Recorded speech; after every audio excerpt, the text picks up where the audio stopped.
for free. For the free Way to go. cash.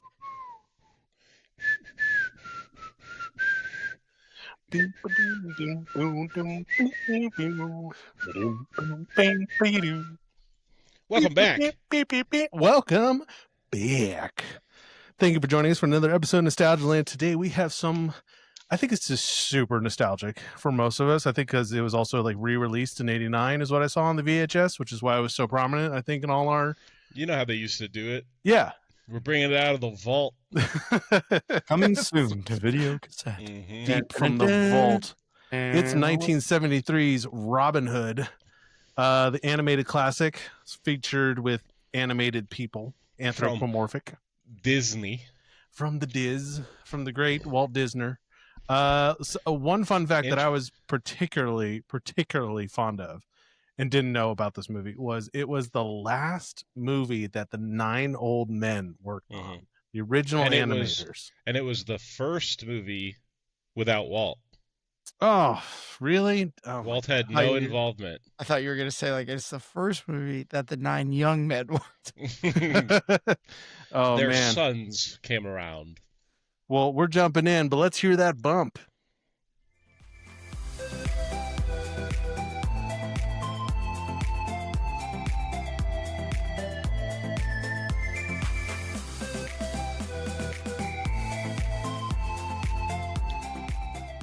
Play it till you hate it. That's our motto around here. Before we get started, I want to share with you guys, if you haven't gone to your local Lowe's home supply store, they now sell tiny buckets that I use for drinking out of. This is tiny bucket, and I just I feel like a giant. Like, this is huge. Oh, that's wild. I think we talked about it before, but you know how they make those mini Coke cans? Yeah, they're like 8 ounces or something like that. Yeah, when I hold it in my hand, I feel like Andre the Giant holding a beer in his hand. I'll never forget that picture where he's holding a full-size 12-ounce can, and it looks like he's holding a child's toy. That's how I feel right now. Anybody want a peanut? No more rhyming. I mean it. Anybody want a peanut? We'll have to do that movie sometime. That's one of my all-time favorite movies. That actually, maybe that's a good one for next week since we all know it and holidays coming up. That's kind of one of those ones that I bust out around, Thanksgiving or St. Patrick's Day or Leif Erikson Day. We could think about it, but I feel like that's a movie that we're going to need some time to do some research. You want to settle in on it. I get you. Yeah, there's a lot going on in that movie. Cycle. Oh, there's so much, and all the stories you hear about from that movie, like from the production to the crew, the cast, and then like how much of a gentleman Andre was. Yeah, everybody loved Andre, and how much pain he was in. Oh yes, I mean, to hear like his whole story is just how it's heartbreaking. We should save it, but yeah. So good. So 19. Oh, man, check us out on YouTube. Oh yeah, check us out on YouTube. Please. See the video, like, subscribe, hit that notification bell, comment, give us your idea for next week. Who knows? Yeah. Maybe we do it. Well, you can be a part of this too. Yeah, like we always have said, we're trying to build community around this silliness that we do once a week. So be a part of it. I'm really enjoying how the tiny bucket looks on camera. It has some more. I need some sugar tonight because I got some orange juice in here to try to pep me up, because I don't know if anyone else is, probably not you guys down in Miami, but man, up here in the winters of North Carolina, I'm struggling with the sun at the angle that it exists at. It's always like right here, which is like mid-morning. And so that's just sleepy time for me. That's just like, I drop off my kids in the morning at school. I come back and I'm just like, it's time for a nap. And then and then you have to force yourself to stay awake through it. So I'm trying to figure out how to get some red light therapy and one of those lamps that imitates the sunshine to kind of give me up some vitamin D and vitamin B and keep rolling here. But anywho, 1973 Robin Hoods. Animated classic, amazing film. I think it's It's a 7 out of 10 on the DB. Let me see here. I'll tell you right now. I have it open. 7.5. Oh, it's a 7.5. I'll look it up on Rotten Tomatoes too. I did want to ask you guys. It's easily a 7.5, if not higher. Yeah, I did want to ask you guys though, how you would rank them between Men in Tights, Robin Hood, Men in Tights, Robin Hood with Kevin Costner, and Prince of Thieves, excuse me, and then this Robin Hood, and then just plain old Robin Hood with Russell Crowe from I mean, that one's at the bottom. 2010. Okay, which one's that? Okay, so which one's at the bottom for you? The Russell Crowe one has to be at the bottom because I don't remember that one at all. Hmm. Like I remember he did it, and I remember like seeing the movie and not being like, "Oh, that movie was terrible," but it didn't stand out to me. Like, but I mean, the Kevin Costner one is what I grew up with. Like, there was a rich man from Nottingham who tried to cross a river. Oh, what a dope! He tripped on a rope. Now look at him shiver. Like that's classic to me. So That's Rotten Christian Tomatoes Slater, has right? A 58 meter score, like critic score, and then an 81%. Yeah, dude, I'm telling you, take that critic score and just put it in the garbage all the time because the critics are full of crap. You know what it is? Sometimes you know too much about movies and film. You've seen too many things. You're jaded through it, and you're constantly just comparing it to like, well, it wasn't like this that I really liked, but that's so based on personal fact that I just say like, if it's above a 5, go see it, watch it, check it out. If it's a 4 or a 3, anywhere, that's pretty. I think that's safe to say that's not a good movie. Unless you're in for like watching a horrible movie, and then go ahead. Yeah, then do that, which can also be fun. I mean, I think there's plenty of ways you can either use Chat GPT or there's also ones just on. You can Google it, like if you want to watch. I think there's like an Austin Powers drinking game. There's a drinking game for everything, and so you can make one. But let's see it like, and we keep talking about it. Kroll. You don't need to see you don't need to see Kroll. I don't see Kroll. But back to the rankings. I don't even know if you can. Oh, that's bullshit. I don't even know if you can fairly rank those movies against each other as far as watchability, because once you put Russell Crowe's movie at the bottom of the watchability scale, now you're dealing with 3 completely different movies. Where one is a serious take on the Robin Hood story, one is a hilarious comedy that's in the ethos of Mel Brooks, and then you have the animated one, which is so fantastic. I mean, it's so strange watching this movie again. How many adult words are used that I'm like, there's no way a kid would know what that word meant. Would pick up on that. Yeah, that would go right over my head, and I wouldn't even question it. So, I knew I had looked that up. It's funny you saw. I had to find it I had it in like my notes. Entertainment Weekly did a rating, and those movies these movies don't even crack the top 3. Besides the Robin Hood movies. Yeah, the animated one makes number 3, and that's the only one. So the one that comes in like 10th or 9th out of 10. Is the 2018 one with Taron Egerton. Did you even remember they made that? Yeah. Yeah, exactly. They made a Robin Hood movie with Taron Egerton, the guy who plays Elton John. Yeah. Okay. And then there's the one from 91, the British adaptation one, the same one that basically, what's his name? Kevin Costner's in, but it's the British version, not the English one. So then it goes Number 7 is Robin Hood 2010. That's the Russell Crowe. Then number 6 is Robin Hood Men in Tights. Number 5 is Robin Hood Prince of Thieves. Then it's Robin and Marion with Sean Connery. Plays Robin Hood.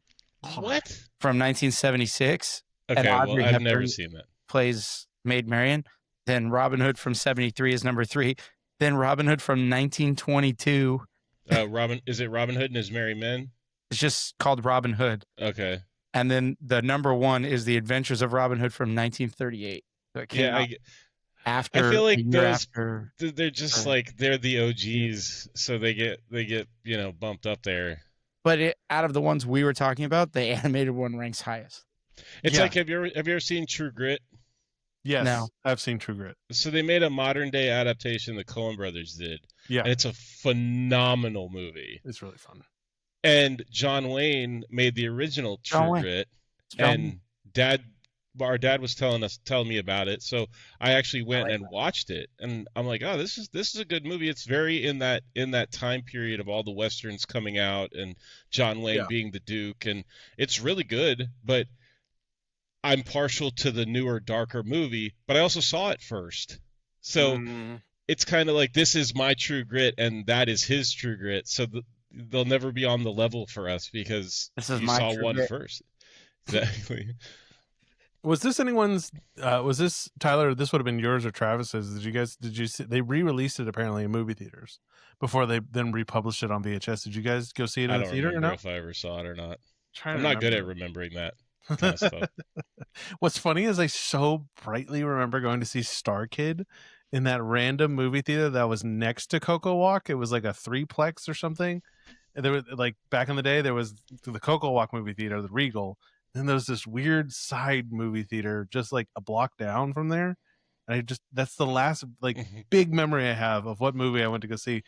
I have two memories of going to the theater. One was going to see Ace Ventura in the theaters, and we got there late. We missed the beginning of the movie, so I was very confused as to why he was riding around with his head out the window, and then with a smashed up windshield. Yeah. And then our aunt that lived in Miami for a long time, after church one Sunday, took me to a dollar theater, and we saw Stargate with Kurt Russell. Man. And the funniest, it was the funniest experience ever because she didn't realize that this dollar theater was a Spanish theater and it was subtitled in Spanish the entire movie. Yeah. Which is totally fine, except for the fact that there's a lot of aliens in Stargate that speak in an alien language and it's subtitled.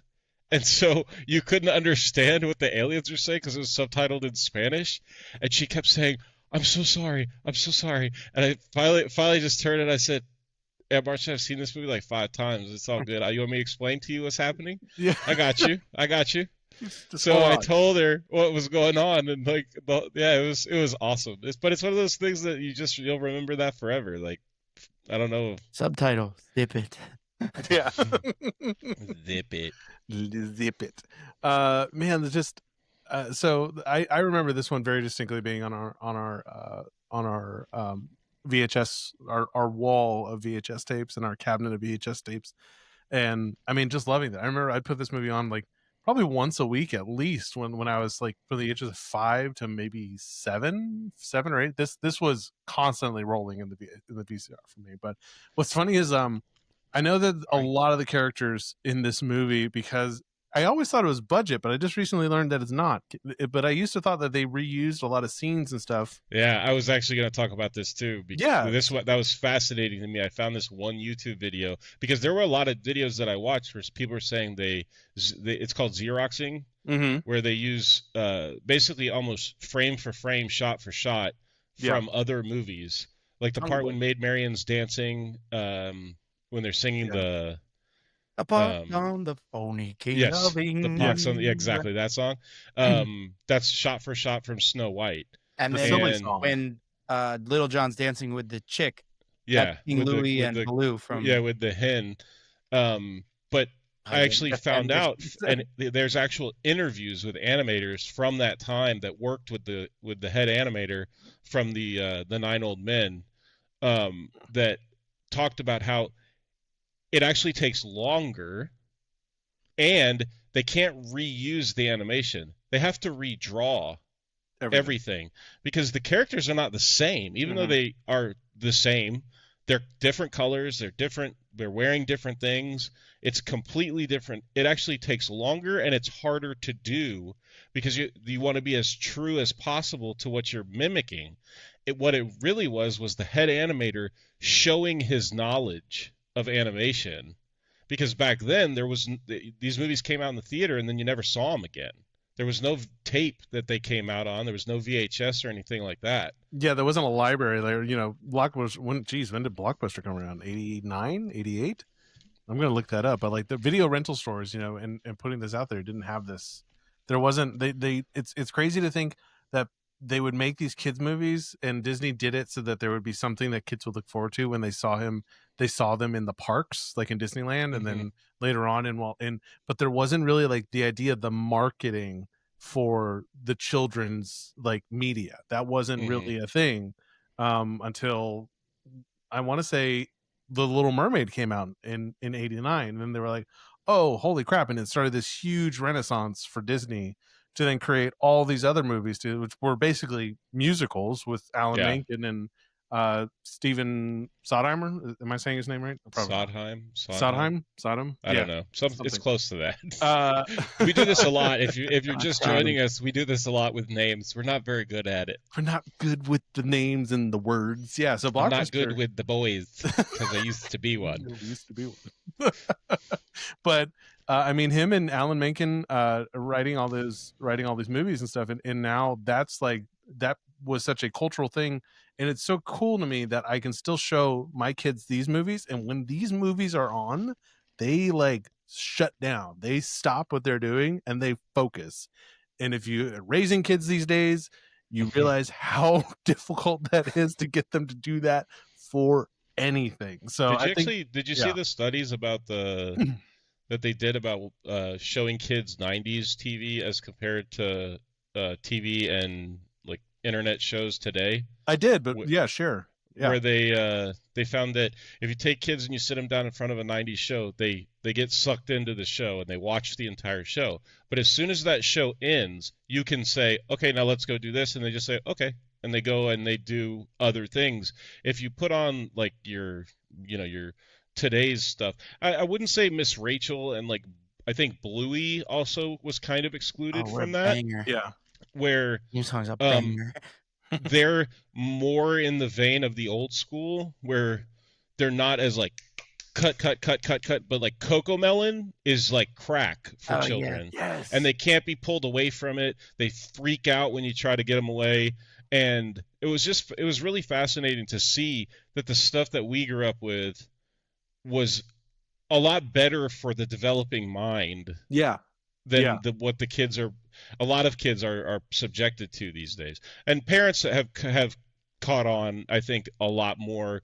I don't see or hear about these Cocomelon things and stuff like that anymore because they got it down to a science where there was a song every so many seconds, and then there was a cut, and then there was a cut, and they had literally scientifically broke it down on how to keep kids' minds addicted to the show, which is just so awesome for these people to do to our children these days. I mean, that's a great PSA to all parents out there, man. Like, take a look and really like pay attention. Like, how many people listening to our podcast? Like, I hope they understand. Like, watch what your kids are watching and like really understand like how the mode has changed. This is no longer about being entertaining to kids or like teaching lessons or instilling values. It is strictly to create addiction. And I'll die on this hill. It is to create just little addicts to just constantly, reload that YouTube rage, reload that Netflix show. Now Cocomelon's on Netflix, and so I've actually blocked a lot of that stuff from my early. This was a couple of years ago, as my kids are a little older now, but I've blocked a lot of that stuff. And I think of two episodes that like I'm dying to show my 10-year-old now from Hey Arnold, and one is Birdman. Or Pigeon Man, the Pigeon Man, and the other one is Stoop Kid is afraid to leave his stoop. Kid's afraid to leave his stoop. Exactly, and I think that show like teaches so much about like kindness and like understanding the outcasts, understanding like trying to like understand who those people are, like where they're actually coming from, like what.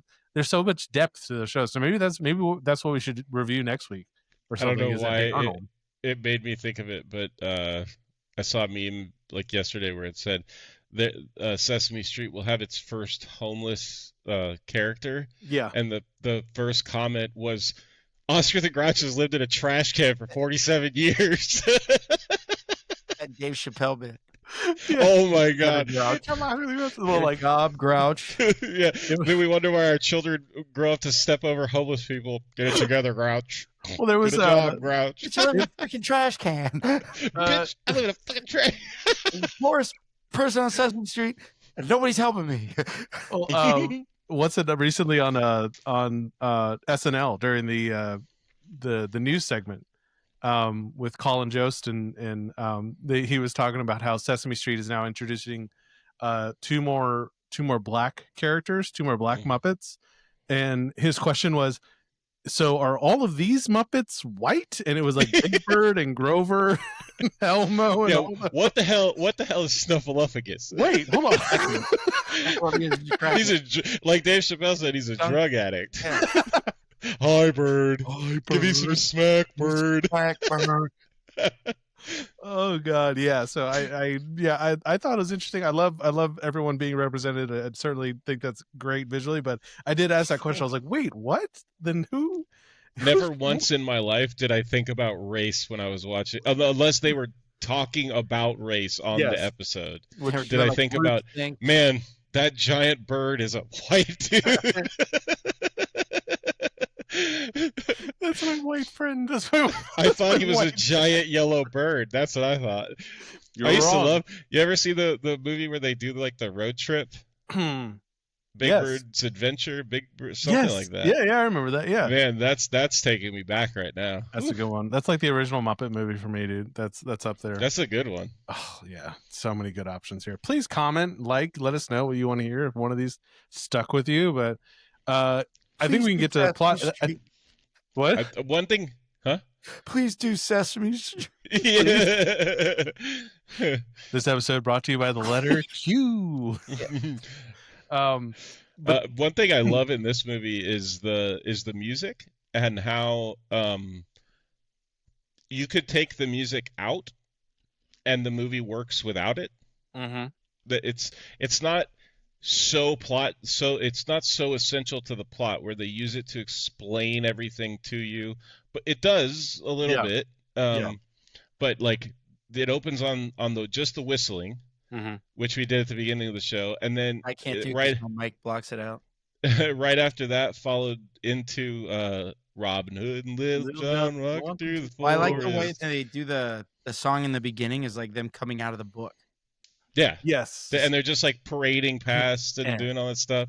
And I thought it was really cool how one guy in the YouTube pointed out how like this movie's kind of tongue in cheek with the traditional tale of Robin Hood, where when they're first zooming down on the book, there's two pictures on the page, and one is a man, Robin Hood, with the arrow pulled back. And then at the top of the page is the rooster, and it's coming down on the page, and kind of towards the last second, it pans up onto the rooster instead of going down onto the Robin Hood like you would expect. And he's dressed as the minstrel, and just such a great job. The only voice actor that out of this whole movie that I kind of noticed was the little mouse priest. Oh yes, it was like something about it, the way his voice was recorded. I don't know if it was the guy doing it, but his voice was the only one where it didn't 100% work for me. Every other voice in this whole thing fits perfectly with their character, and was awesome. His voice wasn't bad. It was something a little off feeling for me, but I was also paying attention to that stuff watching the movie this time, trying to like, does that work? Does that work? You know, trying to be extra critical. A lot of these guys went on to have like pretty extensive voice acting careers at Disney. Sherry of Nottingham did like Goofy Movie and a bunch of other stuff.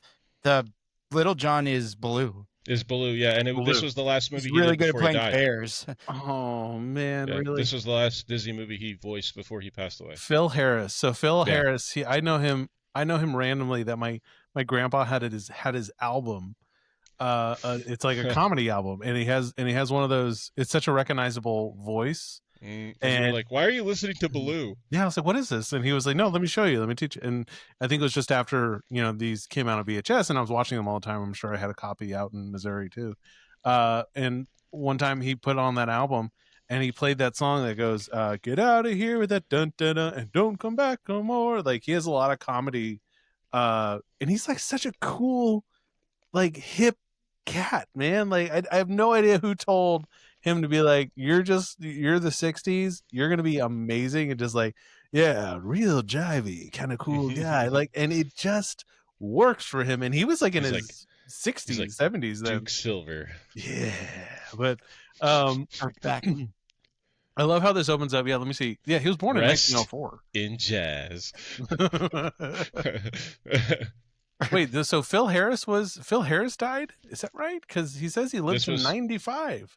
This was his last Disney movie before he passed away. His last voice acting job. Oh, his Disney movie. Okay, man. Because I was like, wait, he died shortly after this? That's crazy.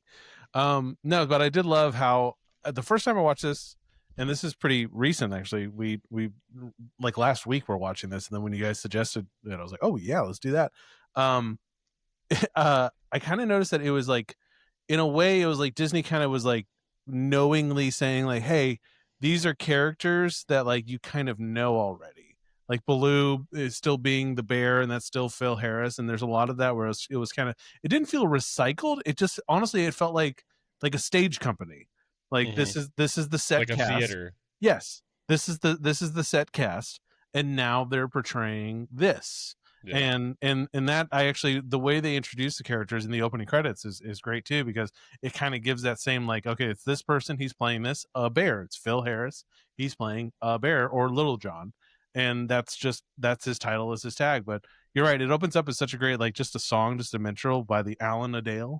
Is she's like, I love the way he puts it, because it feels like such like a little folksy country western kind of thing. Yeah. You know, Robin Hood and Little John walking through the forest, laugh, this and that, and other had to say. Then, I mean, you can't put a price on how well Disney knew how to like grab an audience out the gate, because, I mean, they just did it so well, and I'm so nostalgic for this movie because it's from the 70s, and I don't know who the background artists are, but the backgrounds in this remind me of like Winnie the Pooh, the Aristocats, this movie. What else was around there? There was the third one.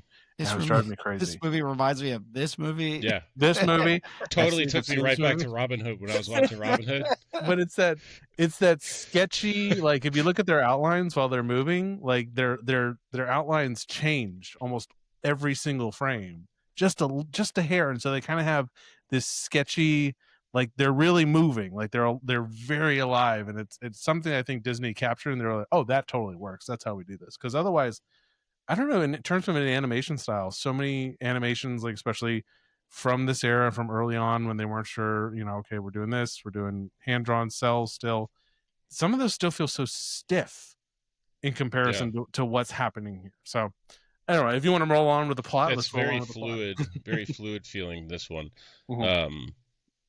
There's some shots of Trigger when he's got old Bessie and he shoots it, and the bow across the crossbow is like, like super fast, and you could just imagine how long that took to sit there and draw frame by frame, cell by cell, over and over and over and over again, the same scene, to get it to wiggle that rapidly back and forth. It's got to be insane. I mean, at least it took like 3 to 4 years to make these movies. Oh wow, really? I didn't realize it was a 3 or 4 year business. I would have said like maybe a year or a year and a half to get this down, but no, 3 or 4. Wow, dude. Yeah, that's what they were talking about when the animators were being interviewed. Now, today's animation with your Toy Stories and your computer stuff, it could take up to 5 years to get one of those movies done. But they're just, it's like such a different level of animation. I mean, it's just crazy. It's in its own field. It's like crazy, 3D compared to hand-drawn. Yeah, in its own field. But we open with Robin and Little John walking through the forest, and it just sets it up that, you know, okay, the sheriff is after them, and they're kind of bad at shooting and trying to actually hit them, and they're really good at getting away. And I think it just sets it up. You know, it's a good premise that, you know, you set it up that, okay, I think Baloo. Sorry, I'm going to say Baloo a lot, but it's Little John.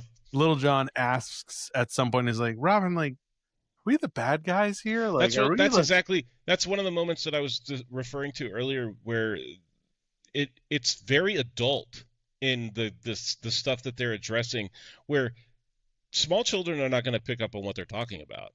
But he asks him, are we actually the good guys in this? Because we're robbing from people, and Robin's response is, we're not robbing, we're borrowing from people who can afford it. Yeah, and then he says, "Oh, we're borrowing. Man, are we in debt?" Yeah, exactly. I think it's great. So we introduced, I think, one of the most iconic characters of this, because Robin Hood is great, Baloo is Baloo, but John. Baloo's not Little John. Sorry, Little John. Oh, you want to hear a funny little quick anecdote? Speaking of Baloo, I went to Lubbock this past week, and my buddy's dad was with us, and he's been having some back issues, and so he would go up to the corners of buildings, and like where the sharp point would go, he'd put his back on there and kind of rock back and forth. Yeah. And I was standing there looking at him, and I'm like, "Your back hurting?" He's like, "Yeah," and I'm like, yeah. for the bare necessities. necessity. So several times over the trip, either me or somebody else would just see him, and just you'd hear, "Look for the bare necessity," and we'd all kind of stop and wait around for him to rub his back for a minute. It was really funny. It became like the theme song of the trip. Oh yeah, that's the theme song for life. No, so what I was saying was, as iconic as Robin Hood and Little John are, I can't help but like Prince John steals every scene. He's a The child. voice actor in it, Yeah. his whole like his demeanor, the whole that he's like kind of infantilized a little bit, sucking his thumb and playing with his ear every time he Mhm. mentions like you broke your mother's mirror. But Yeah, one of every the time his mom gets brung up. yes, and one of the funniest recurring lines to me is he's always shoving Hiss away, Yeah. his serpent, you know, Chris, his You're never here when I need you. yes, exactly. You're never here when I need you. Hiss, hiss. He's calling to him all the time. But it's really, it's just two moments that I remember with him. Then in things that stood out to me in this movie that I was like, holy crap, was how they kept his expressions are some of the funniest ones. If you pause it at any moment, like if you pause at any moment, you catch the right cell frame. Like he is just like the biggest character in the whole in the whole film. But then Hiss, and this one I think I've seen other people point out on Instagram. Hiss, so Robin Hood and Little John, they realize that it's Prince John's like caravan going by, Carriage. and they're like, oh crap, okay, we're gonna pretend to be fortune tellers, and so they dress and drag and do the hula, and they pretend to, you know, Forecast, Lucky Charms. yeah.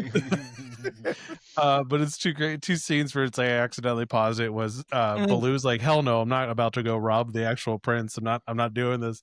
And Robin Hood runs up, comes around behind him, pushes right up on his boobs, his fake boobs. He's like, whoa, whoa, whoa. And there's kind of a moment where like Little John, it's like a frame, and he looks down like, don't touch me there. And then they keep going, but he shoves Hiss away and he puts him and he's like, Hiss, like, go away, go to your basket. And these mother truckers of animators somehow gave a snake elbows to lean on. Like, Yeah. I can't imagine what level of creativity took that. Then they were like, oh yeah, and then he's gonna fold his body over that basket. It's gonna look like arms, like he's resting on them. And then he's like, and the snakes don't run, they slither or something. You creative bastards. Yeah, so clever. Why? Like, how do I get to be you? So And I love what they did with Prince John, and how he's a lion, which you associate with being the king of the jungle, but he's a cowardly lion, and he's super thin, and his head is kind of pointed, and the huge crown that goes on King Richard is constantly falling down his head, and he's got to use his ears to hold it up. yeah. And he just looks like a punk. Like he's just a punk ass bitch the whole time, trying to masquerade as the King of England, Yeah. while his brother's off fighting in the Crusades. Which is insane. That, like, Yeah. Yeah. his Did they brother's mention off the Crusades? fighting in the Crusades. Yeah. But they But that was the story of Robin Hood. no, That's I why. know. That's They, why King Richard was gone. They drew him that way on purpose because Mhm. they gave King Richard the older brother the big mane, and they Mhm. made him very big, and they He made looks him. very regal. And John's supposed to be a child, like he's not Yeah. old enough to fight in the Crusades, so he stays home Okay.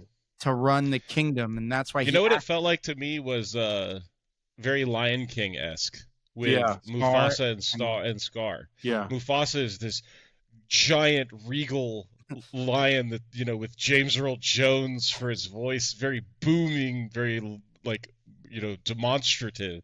And then you got Scar, who's just very weaselly, and even though Scar looks badass for a bad Scar's guy, very but smart too. yeah, for sure. People don't know, but they win like those designs, character designs, like they win awards. Of And course. Scar won of some animation award. It's like the Oscars of animation, of like, holy crap, like you drew that kind of like on a professional setting. Oh my god. So so the Catch King. Hold on, were you done? Try to cut you off there. Sorry, Trey, No, what it's was just that? he's supposed to be attuned to a child. That's why he Mhm. acts the way he acts. The Yeah. sucking of the thumb. He's an adolescent, And basically, I 'cause also he's not saw- old enough to fight, so he has to stay behind. But he is petty Man. and But envious he's of his older super, yeah, brother. super envious of. And mommy Richard. always liked Richard best. And Yeah, he says it like 2 or 3 times during the movie, I think. Well, But I didn't catch one it. thing That too that I lost my train of thought. Go ahead, Matt. I lost my Sorry. train of thought. I didn't catch it. I mean, this is probably the 100th time I've watched this movie. I never caught the little conversation between Prince John and Hiss, where they say, "Oh yeah, like Hiss used his hypnosis. hypnosis Mhm. to convince King Richard to go fight in those silly crusades and leave you in charge." And I've watched this movie 36 years now, never once caught that little note. Be like, oh, like this was a scam from the beginning. It wasn't just like King Richard was like, oh yeah, I'm going, you stay and run it. And it's so now to rewatch this with the idea that like he's maybe 18 or like 16 Right. years old or something like that, like a child He's just that an idiot. yeah, because he's just rather than just an idiot. Wow, this changes my perception on it and why He's a like greedy little asshole. Hey, he's redheaded making them at night. He's not making them at night. Dad. So this movie, the plot kicks off because Power Boners, Maid Mary comes back from France, and Robin Hood's like, "It's about that time, hey chap. Hey, bud. Let's go compete in the archery tournament." And of course, Before crap. we get to the archery tournament, we can't skip over because this is Oh, like one of the best parts the of the whole birthday party. movie. Yeah, they're at the birthday party for the little rabbit, and it's where you find out that Prince John is a big a-hole who taxes everybody. yeah, taxes the hell out of everybody, I love how they did the sheriff and the attributes that they give to these characters are Where incredible. he does like the Yeah, he's so full of himself and so proud and like egotistical that they gave him the bounce to his walk. So he's just so proud of himself and the just the crappiness of himself. You see that belly just swing. Yeah. That belly just swings the whole time, man. It's so good. And Robin plays the blind beggar, Robin Hood, so that he can get in and find out information and check on people and see how they're doing and be in disguise in order to do it. So he comes in, for the paw. And oodalali. What the hell is oodalali? Oodalali. That's like I'm equating like, it huzzah! to like, holy shit is what it is. Because that's kind of like it's like a reference of just like every like oh yeah or like hooray yes huzzah. Yeah, huzzah. That's what I felt like. Instead of them saying huzzah, they say oodalali. And Robin shows up and after the sheriff of Nottingham steals the kid's present of a farthing, which is just one coin, for the taxes. Skippy the bunny. Yeah, Skippy. And he gives Skippy a bow and arrow and but shows himself to be Robin Hood, and they're like, "Oh my gosh, it's Robin Hood!" And the sister says, "He looks even better than he does at his wanted posters." And then you have the greatest character in the entire movie, their little sister or brother. I think it's a brother. Yeah. And she's like, "Hi, Mr. Robin Hood. Don't forget to come back next year on my birthday." Yeah. Our brother Tanner will bust that line out. Yeah. Like he's so good at his timing and delivery, and he'll bust that line out. And every time he cracks me up because he'll be like, "Come back soon on my birthday." I'm like, "Oh my gosh, it works perfect," and you do the voice so well. Gosh, I don't think I've had the pleasure or joy of getting to hear him do that. Yeah, because he's smart with it. He doesn't drop it on you all the time. He doesn't overuse. He waits and waits, and it's in there in the old noggin, and then here it comes on my birthday, and I'm like, "Oh my gosh!" He goes to practice his bow and arrow shooting with his siblings and Toby the turtle. Oh yeah, Toby the turtle. I love this. And they shoot the bow and arrow into basically the badminton court of Maid Marian and the hen. There's a whole lot of shuttlecock flying around this scene of this movie. The shuttlecock goes into the maid in waiting. Cluck. What's her name? That cock goes into that hen's boobs. Well, Well- I mean, they do breast animation in this quite and like boob jokes like constantly in this movie. Like when they're robbing Prince John and in his caravan at first. Damn it! I almost said Baloo again. Little John is like Right, the filling gold up. there. Yeah. Filling up his chest, like filling up his shirt, With the each coins. one with coins and stuff like that. And the And he's rhino walking around whistles at him. holding them. Like Mhm. he's holding them, and then you get like a classic like from yeah, one the, of the rhino's like, "Hey, sexy! "Ooh, look at Oh, you!" very nice. I like. How much?" I'm The trying to best see part of this whole thing is they're debating if they're going to go in and get the Lady arrow Cluck. because Mm-hmm. no, if they're going to go get the arrow because he's like, now you've done it. Yeah. Prince John's in there, and Skippy says, "Prince John doesn't scare me." And the turtle pulls his head into his shell, and he's like, "He scares me. There's me. He's cranky." Yeah, and there's a great echo on his voice because Yeah. he's inside the shell. I But love the that. best is they're like, "We can't go in there, or Toby will tattle on us." He's like, Basically, snitches get stitches is what they have a whole They make conversation him about. do the oath. They make him take Yes. the oath, and they make him cross his eye. Yeah, put your hand over your heart, across your eyes. What is it? It's Spiders, something like- snakes, and a lizard's head. If I tattletale, I'll die till I'm dead. Well, and then they end up going inside to get it, and They enact the plot pretty well in about 5 Yeah. seconds. That's it. The movie over. yeah, It's the movie. sneaks in there, grabs that arrow, and Maid Marian catches him, and then she calls for the other, Siblings. all the other kids to come out, and they basically have a wonderful conversation with the wonderful Maid Marian, and she's so sweet and kind, and that's when they talk about the tournament. Of the And they golden tell arrow. Robin. They tell Robin about the tournament, and Robin decides. And they basically explain that Maid Marian and Robin Hood are in love, even though they were like 12 when she left for France. And all the the earlier times, you got married at like 14, so that's yeah, that's true. Yeah. exactly. Yeah. She fell in love because he carved their names into a tree. They didn't even like Hard to kiss. hard to do. It's true. It's not Sure. easy, especially depending on kind So of the what you tournament got is your a trap. balsa. Prince John Got your tries to oak. trap Robin Hood on many occasions in this movie because he wants him arrested for always getting the best of him, stealing his gold and his rings and basically anything he can get his hands on. Yeah. So he dresses as a stork to enter the archery tournament, and he is on twigs, walking with his shoes on. You can visibly see that they're sticks. Yeah, for sure. Not to these And- folks, man. That's convincing. But his mouth it opens and closes perfectly like a stork's would, and it has a tongue to it. It looks like a stork's mouth when it opens. What Like, happened is they spent all their time on the mouth. It was time for the tournament. He's like, Yeah. just give me some clothes and some sticks. you're like, dude, why don't your pants go all the way to the floor and cover your sticks? No time. Fix the mouth. Yeah. Even We- his bow and arrow is just like a branch where he was like, give me that. And I'll He, like, tie a string tie here. it together. Doesn't Yeah. matter. I'm the world's best archer. Ask Hawkeye. Yeah. He's the original Hawkeye, but I think we have to like for a moment. When I was watching this, I was like, this has to be easily one of my favorite like heroes that doesn't wear pants or fights without pants. And my top three of this were Robin Hood, John Cena, and Austin Powers.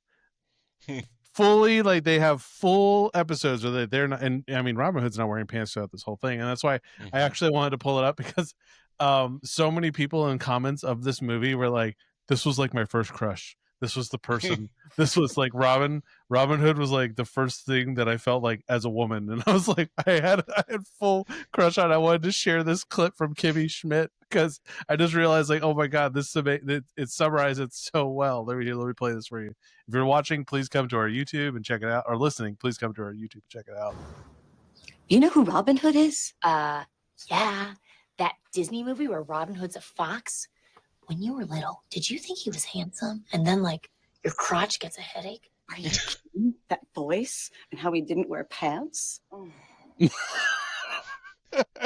Your crotch gets a headache. That show's so funny. That show's the best. Your crotch gets a headache. Are you kidding? that That on? voice? It's on Netflix. Okay. It's honestly, it's like 30 Rock. It might be no. It wouldn't be on Peacock. It was a Netflix exclusive. But yeah, it's 30 Rock, but it's I don't know. But my favorite disguise is Little John in clothes that don't fit as an aristocrat, basically. And he walks right up to the prince. Nobody stops him. Who is right now the king of Right, England, that's not right. the prince. But they call him Prince John, which is really funny because The whole they know, time. like, if Richard comes back, he's gonna beat that snot Yeah. out of you, dude. If Richard comes back, you his bitch. And he walks up and sits down and calls him PJ and is talking to him. Yeah, and he loves it. He I loves like it. that. PJ. Yeah, you know, PJ. And then if you notice for I the like rest it. of the movie, Hiss calls him PJ. Yes. Well, the best part about this is he banishes Hiss again, and Hiss gets put in a balloon, and he blows himself up and starts using his tail as a propeller, and he's flying around the tournament. And every single time Robin and Lil Jon do these disguises, Hiss knows instantly that it's them, and he's trying to prove it. And Prince PJ always ends up literally tying him in knots and getting rid of him. Shoving But him in yeah. a basket, And or you then he he ends gets up- caught scene where he's he gets shoved in interrupting a him. barrel Well, of ale. Yeah, but you get the Yeah. scene before that where he goes to hit him in the head, and Hiss dodges his punch, and he looks at him and says, "Hiss, you deliberately dodged," Move. and makes him stand still so he Come can back. bonk him on the head again. So he finds out that Robin Hood is the stork, and Friar Tuck uses the minstrel's what's it called? Not a guitar. It's called lute? thank you, the lute, to fire an arrow and pop the balloon so they can grab him and stuff him into a barrel of ale. And you hear him as he's going in going, "No, please, not here. I don't drink." I Yeah, don't drink. That's one of the best lines of the movie, and it's so subtle and so like drowned out in a bunch of noise that he says, "I don't drink," and then they shove the cork in it. Yes. You He's come just back. stuck in a barrel of ale.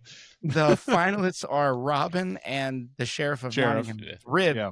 the sheriff's supposed to win. And the best is they get And the winner gets to kiss Maid What's his Marian. name? Right, but the Trigger. Trigger. They get Trigger to go in. He's like, "On the double, yes, sir, sheriff, sir." It's inside the target and goes back 30 paces.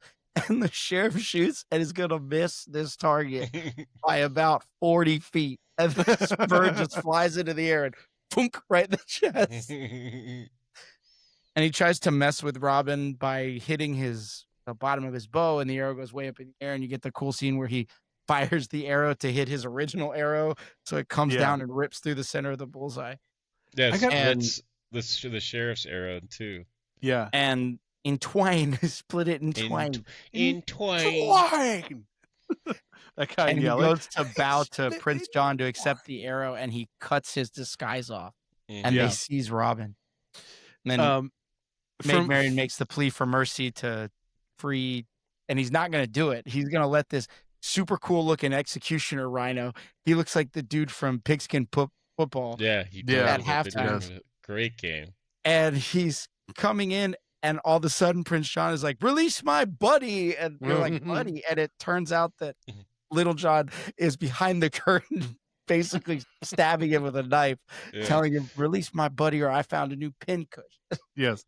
You got to go back and watch that, like when all the archers, and they're all different animals, they line up, and there's like a warthog, there's a shaggy dog with like, he's got With the- hair over his eyes, and The he kind of cast on the dog he with kinda- the cat. like blows, like he blows his tuft of hair and then fires. Like the whole character designs of this, like I definitely feel like now we got Zootopia 2 coming out.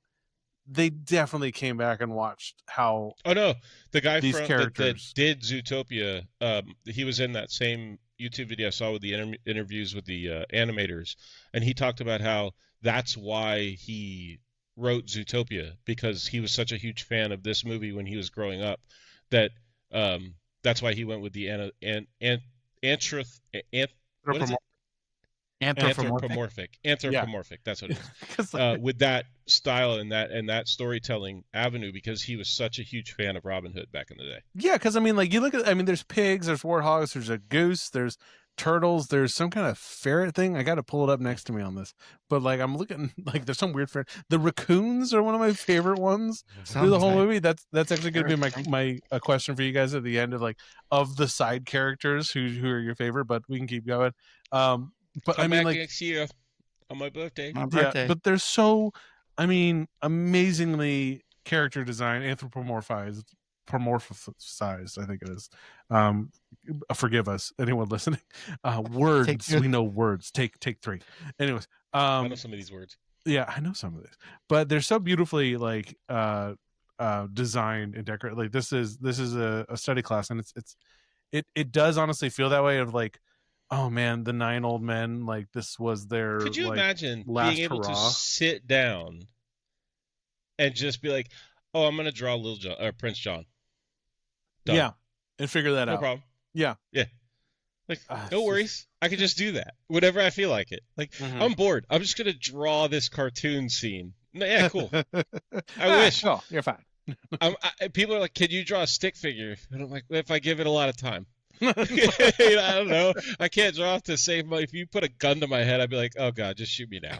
For those listening though, there is a great, because I've wanted to buy, it's been on my Amazon wish list for like years now, but there's a great it's on Amazon, you can find it. It's the 9 Old Men's sketchbooks, and it's like a collection of their sketches from their years at Disney and like what they drew. It's really cool because each book is like, this is this is this guy, and you can go through and be like, oh, so he designed Snow White, oh, he designed Dopey. That's and cool. like they were so specific to each one, and like you can just see like that's how he figured out how to draw Pinocchio, that's how he figured out how to draw this guy, and it's just really cool how to see it. So it's like a box set. I don't even know if it's still in print. I just need to go ahead and order that, be an adult, just finally buy that, because Spend some money. I think I've wanted that since college, which God was almost So after this, 13 years Robin ago. breaks out of his chains and they have a big brawl scene, and you figure Yeah. out this is where American football was invented, because this hen this goes chicken. on a run of all runs, just palming rhinos. She's She's like, Terrence Sharper, hold my dick. Oh, that Darren Sharper, one of the hardest hitting safeties in the league. League though. Break the play, touchdown. Terrence Sharper, hold my dick. She's for it though. This is amped up. She was ready. She's She's been thinking going. about this She's for years. Doesn't care. Low center of gravity. Yeah. Get Oh, it. that's good. Yeah. Head down. Good point. And Head her down, low and center. Little John keep getting kicked out of a back end of a tent where they're having a brawl. And my favorite line is Little John's like, "What a lovely brawl." Runs back into the tent. But they escape to Sherwood Forest, and that's where you get like the best scene where they're all making fun of Prince John and they're all singing around the campfire that they've made in Sherwood Forest. Yeah. But like any good And party, that's the they all pox go on home. the pox on the Parks on the phony king of England. phony king. I was Yeah. going to say Phony lovely king for some of reason. England. And apparently that Like- was like a take on an actual song, but I think instead of the pox, it was like or a pox on the bastard king of England or something like that. Oh, Like the real G-rated. song. So they funded up for the movie. Yeah, the too late to be known as John the First. He's sure to be known as John the Worst. Yeah. And they're doing a puppet show. And Friar Tuck Yeah. lights up this King John puppet. Friar Tuck, they originally had him as a pig, but they felt like it would be too offensive to certain religious groups, so they changed him to a badger. No, really? Mhm. Because And what's the that honey Sheriff of badger Nottingham don't was give supposed to be a goat. Yeah, a goat, but the wolf just works so much better. They thought it was a more villain. Well, wolves play a villain in a lot of Disney movies. Even in Frozen, there's Yeah, villain wolves. it's the look. I mean, Right. wolves you can just make them look so Uh-oh. evil. You could also Something. use them to be awesome, but you can make them look so evil so easy. I'm trying to think. One hilarious wolf was in The Sword and the Stone. It keeps chasing them back and forth. It keeps just getting mutilated the whole time. I think We have to Jungle do Book. that movie one Jungle day. Book had good wolves though. That was his family. Tangled, I think there was bad wolves. Beauty and the Zootopia has Beast, there was wolves. bad wolves. Zootopia, there's bad wolves. Yeah, you're right. They really just kind of rag on wolves. And let me tell you, the other thing to notice when you're watching, like, there's no horses in this movie, which I thought was interesting. because I mean, well, I don't know actually why, but They I all think went it's to the hilarious. crusade and died. They all went to the crusade, yeah. But Disney loves a talkative horse. Disney Yeah. loves a funny horse, dude. They've been Hey, doing you it guys, since you the guys have 60s. seen Homer. Bed Knobs and Broomsticks, right? Yes, love Yeah. bed knobs and Not in broomsticks. a Yeah, long we're time. definitely gonna do that. I watched it not too long ago because Disney Plus, you can watch all these old movies. So I watched like So Swiss good. Family Robinson. If you've never seen that, watch that. That's a great movie. It's funny because they have to put a disclaimer at the beginning because there's like Filipino pirates, so they're like some themes were racist back in the day. I But think they should have done for Splash Mountain. They shouldn't have changed Yeah. anything. They just put a sign Nothing. like, if you're offended, get off. yeah, no racism There's a intended. log. Yeah. There's a log. Get off. Yeah. But if you watch Bed Knobs and Broomsticks, I get a real Prince John feel from the king line in that movie Oh when they yes, go into the yes. cartoon scenes. It's very feels very similar. I have to watch it again to double check, but that's the vibe I got from that. Oh, but one thing that I wanted to talk about when you're talking about like him sucking his thumb and holding his Pulling out ear. his ear. That was two of the animators were talking, and they were talking about how part of doing animation is being very observant of the people in your life around you and kind of working quirks and ticks and things into the characters to make them more human, more anthropomorphic. Oh, look at me. Oh, And Nailed it. one of the guys was talking about how his son would do that, where he would suck his thumb and hold his ear when he was scared or nervous or going to sleep. And the other animator talked about how when he was doing his Prince John and his scenes, if you look when they're later on in the movie when they're stealing the gold and Prince John is sleeping and they're running it down the ropes, he's rubbing his feet together. Prince John, he's got his feet and he's doing this number here. And he said that was from his son. He used to do that when he was a baby.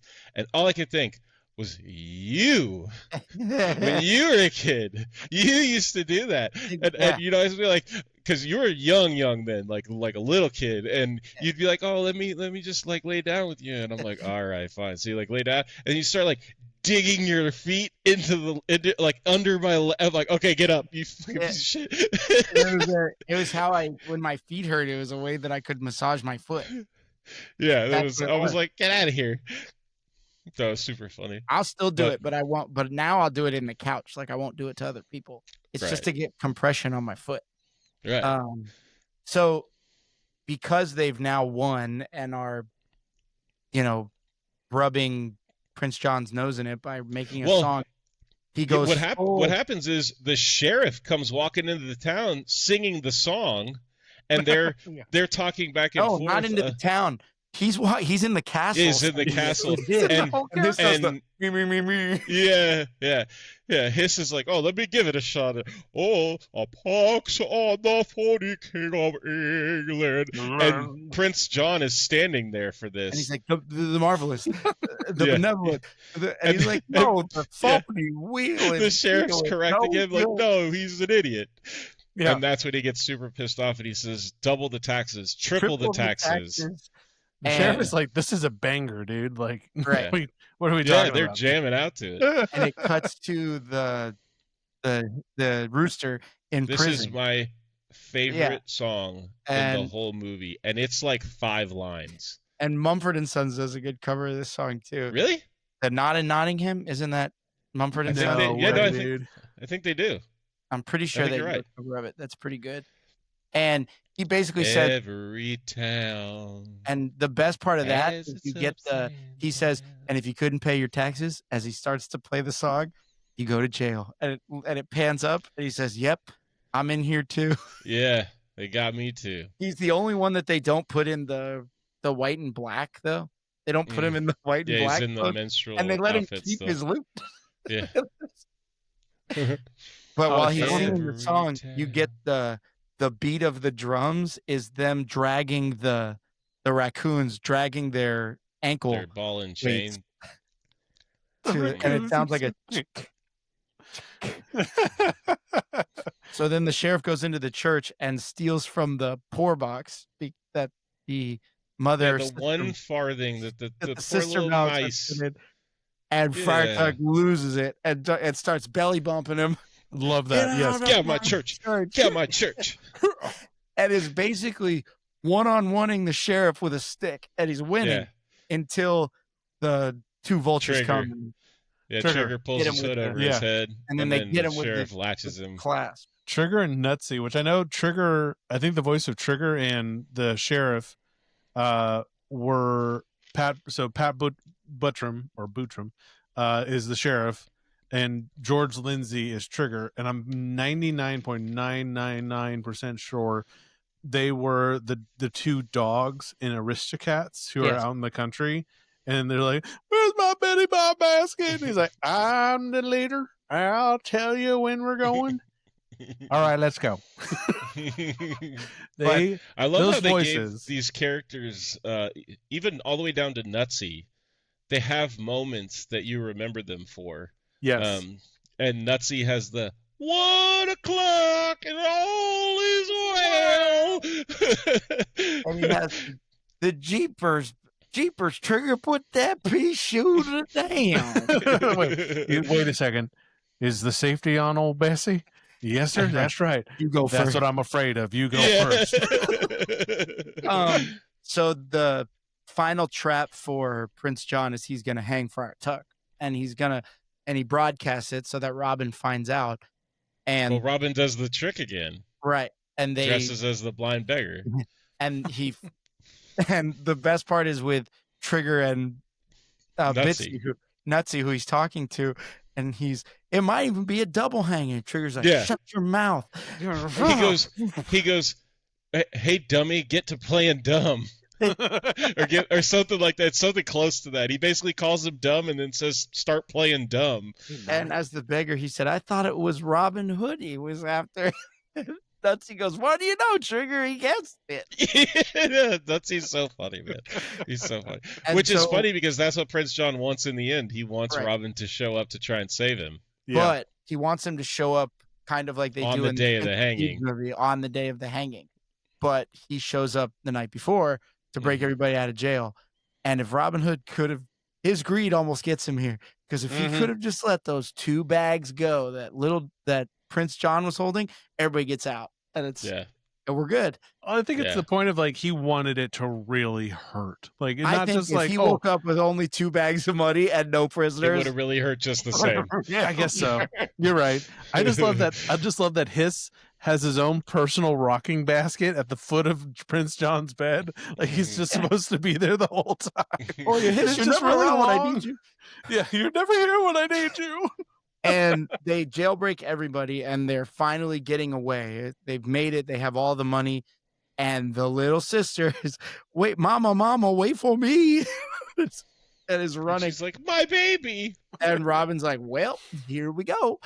Turns around, hands the baby through the gate, and now is locked in, and turns into Keanu Reeves from The Matrix. Mhm. Can climb up the wall, and Oh, I was gonna say John Wick. He starts John Wicking this thing. he doesn't There's kill a whole anybody. That's the thing. He just kind of does a Superman thing where he flies around and He outsmarts starts, the you sheriff. know what he does? He does the office. Parkour. Parkour. Parkour. But he Parkour. doesn't fall into the refrigerator box.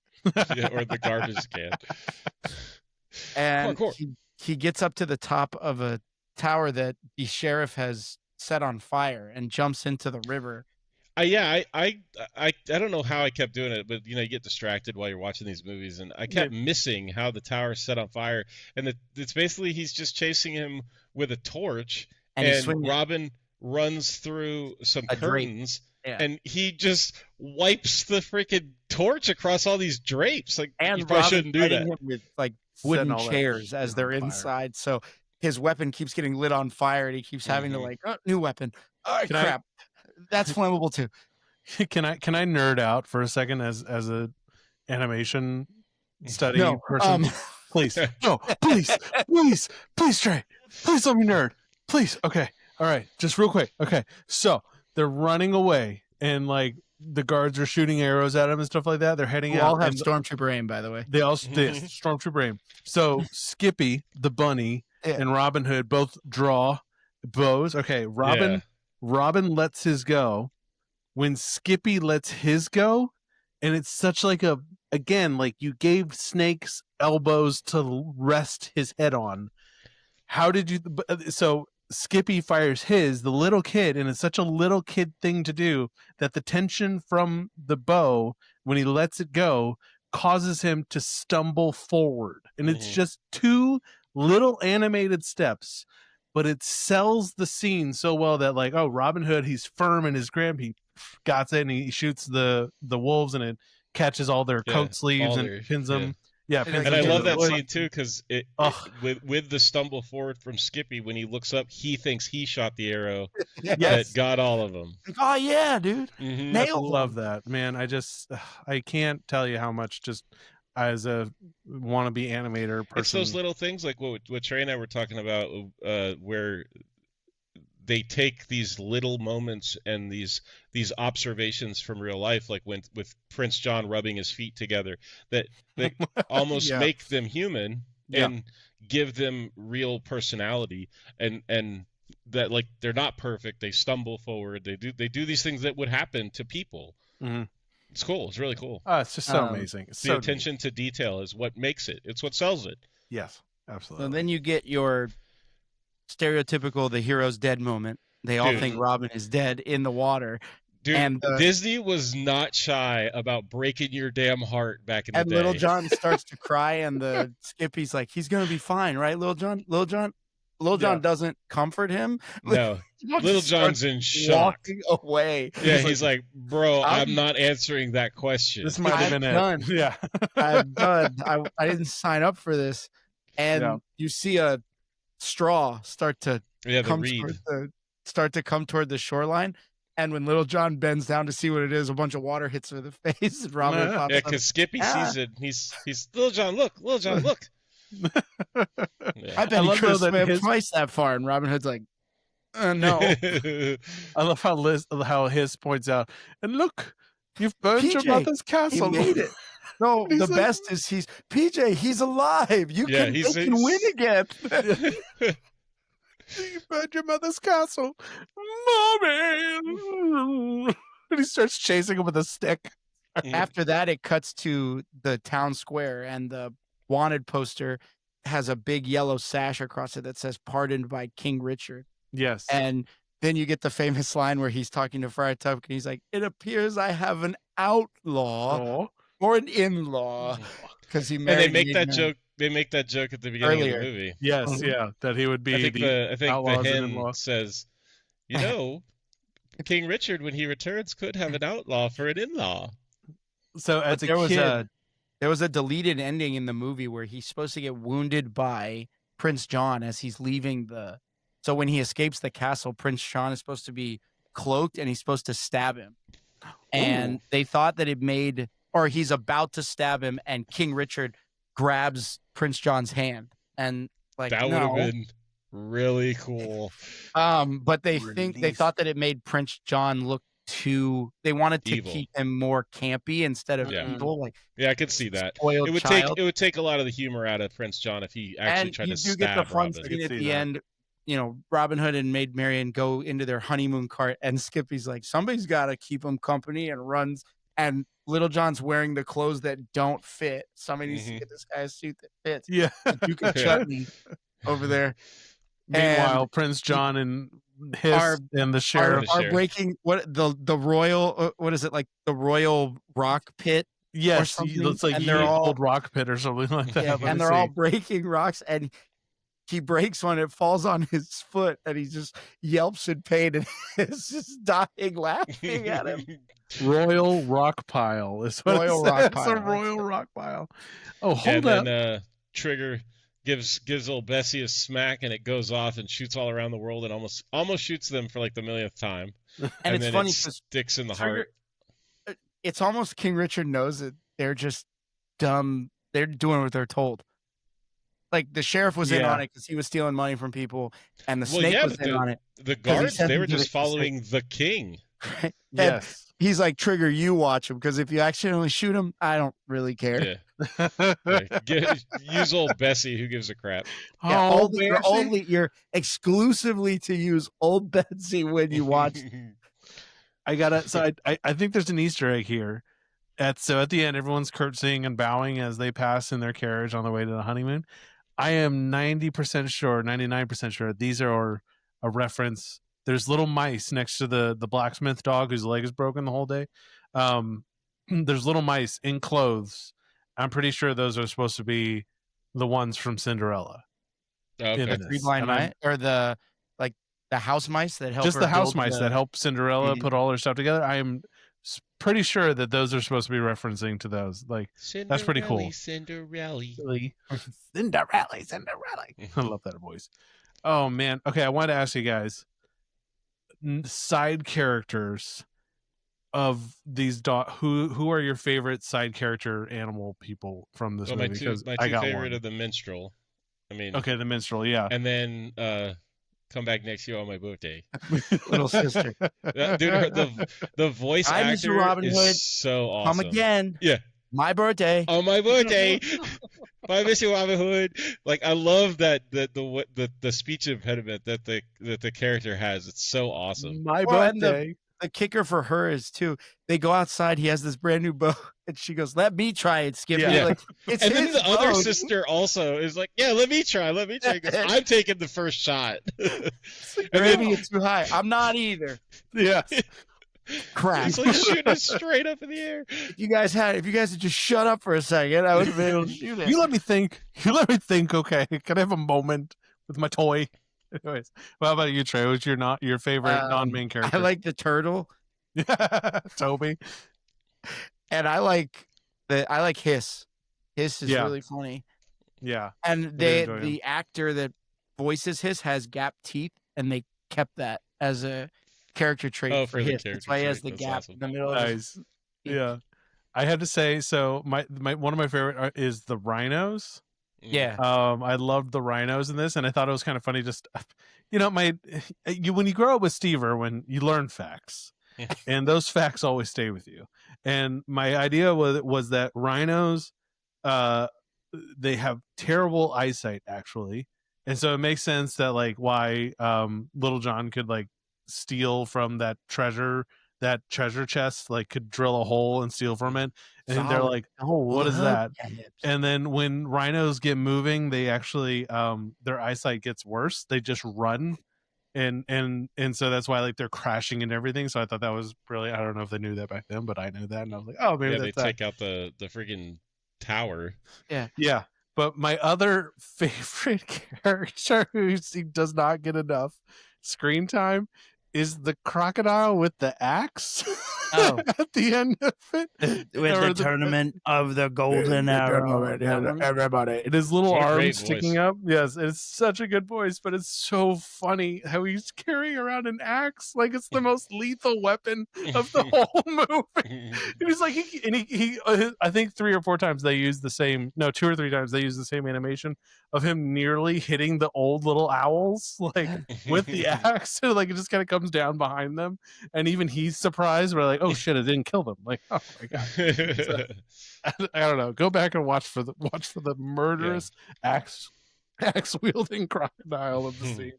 Oh man, but it's so Just weird check out again. Robin They don't Hood, have man. horses. This is a great movie. Oh, so good, so good. So I'm telling you, facts or the anything only one that the only scene that I like, it's so many movies too. It's the slow song. Oh when yeah. It's funny. That's the song they like won an award for. I know, and I totally get like putting it in the movie, and people love it. But it's like watching Willy Wonka and the Chocolate Factory. Cheer up, Charlie. Get out of here. Fast forward. Fast forward. I don't want to see this crap. Or the thing. Front forward. But it's important. Like, No, it's front showing forward. that Robin and Maid Marian are together and they're in love and they're doing their and then it cuts right into the Pox on the Funny King of England, I think, because they all show up in the woods right then. Yes, they do. Friar Yeah, Tuck kind of busts out and he's like, "Hey!" And they're like, "Oh, Kegley, you just ruined this. We were about to get busy, and here you I'm are." drunk. Let's do this. I will say there's some cock blocking happening in this movie Yeah, they constantly. crashed that date so hardcore. But they are also weirdly really invested in them getting together. Like everybody's like, kiss, kiss her, like take her for yours. It's Well, like, there's oh the my type of God, people that are gonna. Okay. They're the she's type of people that are gonna 17. stand outside their room like, yeah, dude, Yay! get her, bro. Gross. Now that So you gross. mentioned slow songs, that makes me think of The Rescuers, which I think was also Oh, from the heck yeah, 70s dude. area. That's Rescuers a great Down movie. Under, hot take. Rescuers Down Under better than the first one. Oh yes, absolutely, 100% on that. But like, there's a great one from that. And it's Peace. so 70s, but it's like they're flying through the air, and there's this beautiful song where they're like, "It's just another day" or something. And you're like, "Oh my God, what is?" Like, I didn't want to skip it actually. As an adult, I remember as a kid being like, "Fast forward, what is this?" But as an adult, I didn't I have was time like, for this nonsense. Back to the "Shut action. up!" Like this is gorgeous. What is this? Mhm. So yeah, I mean, so many little unrecognized gems from that era of the 70s and in late 70s, early 80s, that they had some really great pieces in there. It was So- funny how this movie was panned by critics, but they like on a worldwide market they did $18 million, which at the time was the highest for any Disney film or animated film. I'm not sure about any film. Yeah, but I mean, like, you think about it, like, I guess people just didn't realize, like, oh yeah, like families will want to take their kids to these things. Like, it's a new genre that's really worth like investing in, you know? Yeah, and it's like we talked about where the critics sometimes are too critical. Like you're taking in outside factors and not just appreciating this movie for what it is and enjoying it for what it is. You're looking at the fact that this is the first movie without Walt, and this is this and this is that, and the story of Robin Hood, and oh, what did you do to this story? And it's like, shut up, just watch the movie. Like, is the movie good? Yes, Take it for what it is. Phenomenal. Yeah. It's so funny. It's like we talked about. My favorite part of this whole movie is when the freaking rooster sings "Every Town Has Its Ups and Downs." It is literally like 5 lines long. The song has like 8 lines in it total, and it is so slow, and the gaps between the lines is like a full measure. I'm like, get to the next line. But I rewound it like 50 times. Yeah. And listen to the song. Every time. Yeah, for some reason it strikes a chord with me. Such a good song. But it's funny to go through when you're doing the research for these and look at what they call goofs, and some of the stuff is Maid Marian and Cluck are playing badminton, and that sport wasn't invented till the 19th century, so they couldn't have been playing Oh badminton. my god. Turtle Kids had sing Happy glasses. Birthday, and Happy Birthday hadn't come out yet. And Yeah. like, dude, shut up, man. Who cares? You know what else? A fox can't shoot a bow and arrow or swim with a reed in its mouth. Or talk. Yeah. And if you tied a snake in a knot, I'm pretty sure you kill it. One of the things Because- they say is that when his blows his head up in the balloon, it would be filled with carbon dioxide. So not only would it float, but he would suffocate to death. It's like, Dude, some oh people my are God. so literal and stupid. My 10-year-old daughter, though, out picked of up the on movie that. I was already. Yeah. My 10-year-old daughter picked up on that. She was like, but how is he making more air Mhm. when he's sealed inside the air of the balloon? How wet? And I said, well, snakes breathe through their butts. And then they really, Nice. and I told her that, and she's believed it. That's a very responsible fatherly move. Yes, you're welcome. I'm going to let her go growing up with that knowledge. She's gonna be Turtles. like 18 in like a biology class. They're gonna be like, hey, look at this snake, and she's like, they breathe through their butts. My dad told me. Who told you that? My father. Dad! I'm going to get a lot of angry phone calls once this One of them information is becomes Otto wears a relevant. rigid cast, who's the hound dog. Rigid casts weren't adopted until the 20th century. So shut Oh my up, God. dude.